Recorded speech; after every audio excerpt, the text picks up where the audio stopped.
一直以來，在不論是朋友圈還是在網絡上，都有這樣的一個觀點：我們要晚一點遇到对的人，我刚好成熟，你剛好溫柔。我記得我也做過這期節目，也講過這個觀點。大多數人在年輕的時候不懂事，只知道你儂我儂，不懂得何為好湯慢熬，細水長流。執拗又自我的我們，遇見對的人幾乎都會錯過。所以倘若等到晚一點，你我各自成長到成熟的善待和珍惜枕邊人，再遇到我們命中的那個他，才能夠共偕連理，共度一生。後來我一直都很好奇，到底什麼樣的人才叫做对的人？是携手到老嗎？是白头相守吗？還是共度一生直至死亡？如果這是对的人的含義，那麼早與晚遇見呢，也並無差別。不是对的人，遲早會分開。而即使在不成熟、不獨立、很早的时候就遇見了对的人，你們也不會分離的。因為对的人能夠廝守一生，不能共度一生的，都不是对的人。聽起來就像是一個悖論，諷刺又矛盾。17、18歲的時候，對的人是那個穿着白襯衫，碎碎的劉海貼在前額，有着燦爛笑容的男孩，是那個穿着碎花裙子在人群裡坐立難安的一臉羞澀的女孩。20多歲的時候，對的人呢，是那個出租屋裡一起煮方便麵卻樂得自在的傻瓜，是那個攢了幾個月的工資就為了買份生日禮物給你的那個笨拙的人。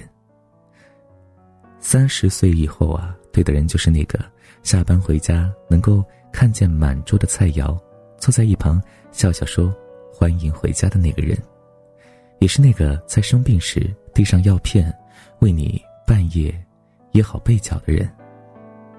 那如果說晚一點遇到對的人，在30歲以後，那個只會打籃球打得滿身臭汗的男孩，卻不知生活艱辛，還是對的人嗎？30歲以後，那個滿臉羞澀卻不懂得烹飪，連一碗麵條都不會煮的姑娘，還是你對的人嗎？其實所謂對的人，不過只是符合了我們當時的標準，滿足了我們那個時候的內心期望。人都是會變的，生活會讓我們不停地變換自己想要的東西。徐志摩說過，於茫茫人海中尋找我靈魂之唯一的伴侶，得之我幸，不得我命。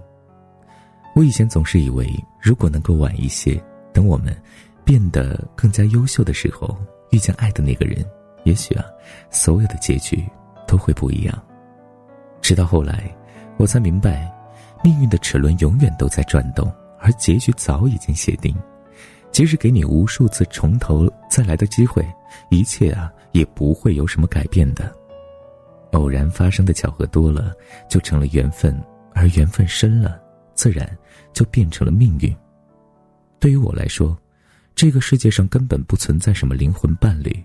如果一定要說什麼是對的人，我覺得人的一生會有2個對的人。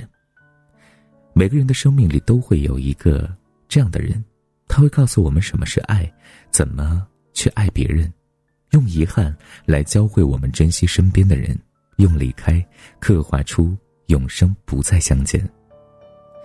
他是命運安排的，有且只有一個獨一無二的存在。在遇見他之前，我們的愛情永遠是天上的星星，海底撈不着的月亮。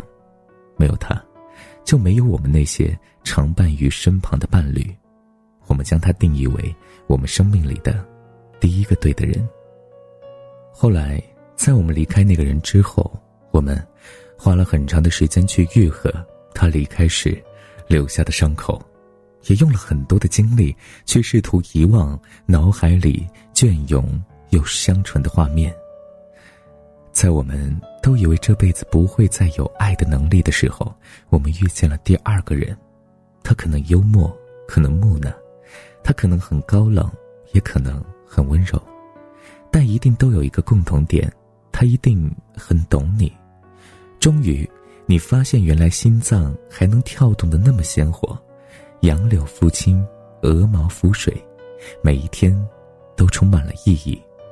這個時候你才懂得為什麼當初命運會安排第一個人出現在你的身邊。在至尊寶沒有遇見紫霞之前，他永遠不會成為孫悟空；在 Rose 沒有遇到傑克之前，他永遠也不會懂得自己想要的生活。命運早已經為我們選擇好了那個可以改變我們一生軌跡的人，與其苦苦執着，不如感受眼下的悲歡喜樂。所以，我親愛的你，我祝福你生命當中那2个對的人是同一個人。倘若不行，也祝願你早一點遇到那2個對的人，好嗎？